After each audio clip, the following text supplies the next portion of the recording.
Hey, what's going on, guys? Learn to Conquer here, bringing you a video on each and every class, details, pros, cons, and what you should look forward to in Conquer. So today we're going to be starting off with Tails. You get to pick at level 40 whether you want to be a Water Tail, Fire, or Fire Tail. Water Tail is more for like buffing other champs, healing shields, damage increases.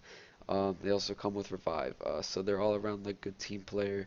They're really good in team fights, so they can like revive other team players to do a lot of damage and give them buffs like shields. Um, but the Fire Tail's a different story. They have a lot of damage, they're really long range, and have good AoE. Some cons about both of them is that they're both really squishy. Um, Both of them take a lot of mana. Um, so a little less pots, a little bit less health pots, and more mana pots. Water tails really don't have any AoE damage, and they really don't do damage. Like I said, they're really there just to revive and heal people. But our next one is going to be archers slash assassins. Recently, Conquer added like a little bit to archers, because at the beginning archers were kind of useless. They were just used for money, like for noobs as soon as they started out to get money um, and levels. But since they added assassins, archers are definitely back in Conquer now as big damage dealers. But first I'm going to start off with explaining archers. Archers have amazing AoE. They level up and get money very, very fast. So as I'm starting off, if you're starting Conquer off, you should probably go with Archer first. They get you a lot of money fast, they get you a lot of levels. But with assassins, one of the skills for an archer is to turn into an assassin. Um, and then with an assassin, they have a completely different set of moves and a lot of damage, long range. So, I mean, assassins are a big thing now. Do a lot of damage, man. But there are some cons to having an archer slash assassin. Archers don't do any damage, and they're both very squishy. Um, I mean, they're about as squishy as tails, if I could say. They're the first targeted besides water tails in the fights, just because they have a lot of damage, and low armor, low health. So the next one we're gonna be doing is pirates, one of the more recent classes, and they're like a unique class. They're not like any of the other classes. This is when they really brought in like the new thing of Conquer, the new classic Conquer. Um, they're definitely high damage. They're not really that long range, but they also have some medium range abilities, like they can shoot, um, and they're really known for their like first ability, which is they can like slide through you and do a lot of damage. So it's quick to get around the map, or quick to get around the arena, and also do damage at the same time. But with that said, it's also skill shot oriented, so you can't just, I mean, you can just keep spamming it, but eventually you're gonna run out of stamina, and if you keep missing those skill shots, then I mean, pirates aren't gonna be for you. Um, but moving on, Trojan. This is an interesting one. This has been around for a while. Um, there's definitely a lot of things with Trojans. Um, they do a lot of damage. Definitely not the biggest damage dealers. They're semi-tanky, so they're not gonna be as squishy as archers and Teos.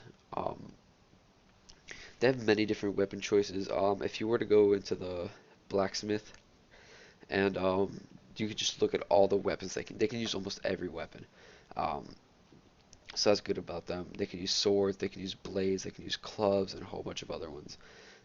So they definitely do have a lot of choices for Trojans, and they keep that same like semi-tankiness no matter what. Um, but some cons about them is they're very skill shot oriented. Fast blade, sense sword, they all are probably the hardest skill shots to land. But when you do land them, they're dead. And but it does take a lot of stamina to use both of them. So no matter how much you keep spamming that fast blade, which is really just a direct line into the champ into the other player. So if you keep missing them, then it's really not for you. But if you're good at the skill shots, you should definitely try out Trojan. Alright, moving over to monks. Monks have really good knock-up abilities, and they stun for a couple seconds when they knock you up. It's basically it's just like you get knocked up and you can't really do anything about it. So it's kind of it's really bad. They could take away Ninja's Toxic Fog, which we'll get into a little bit, which is a really, really big deal. That's one of the main reasons people play him.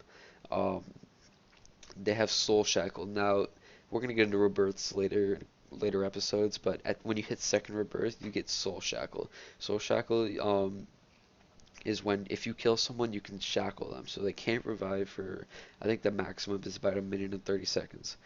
So that's always good. And they have like little self buffs abilities that aren't really that major, but I guess they can help. Some cons to them is that they're very stamina thirsty. One of those whirling kicks, which is the knock-up ability, takes about half of it. So that's definitely a bad thing. And they have no movement abilities, um, which just means they're straight up slow. So monk's high damage. So if you happen to get really good items for a monk is if you happen to get really good items, you probably get monk. They spit out a lot of damage, a lot of stuns. Take away Toxic Fog. They're definitely a good choice to pick. Alright, so now I'm going to talk about ninjas.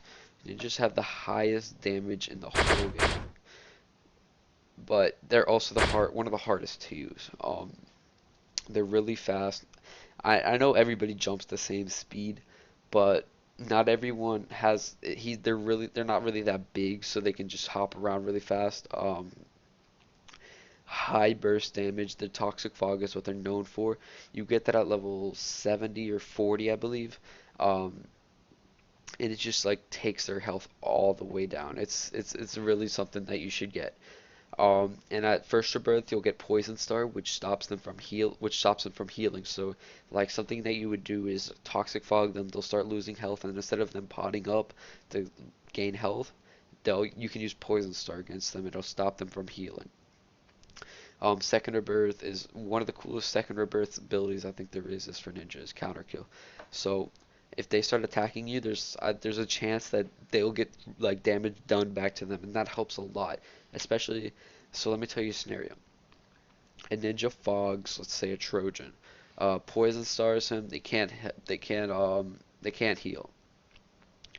But the Trojan starts attacking the ninja, and the Trojan only has like 10 health. Counterkill hits him, he's dead. I mean, Counterkill is a very, very good ability for all cases. It's just an extra damage that gets done to them without you really having to do anything. But, yep, highest damage. Um, but some cons about them is that they're semi squishy. I would say they're pretty squishy though. They're definitely not a tank. They're definitely not meant to be going all in. They're close combat only, besides Toxic Fog, and so you have to really get up close. But once you get up close, I mean, their burst is unbelievable. Stamina thirsty. Toxic Fog takes a lot of your stamina up, so I mean, you're gonna spend a lot of time sitting down with if you're using Ninja. But yeah. So we're gonna move on to the next one, which is Warriors. This is the last one. Um, So some pros about them is that they're just super tanky, the tankiest ones in the game.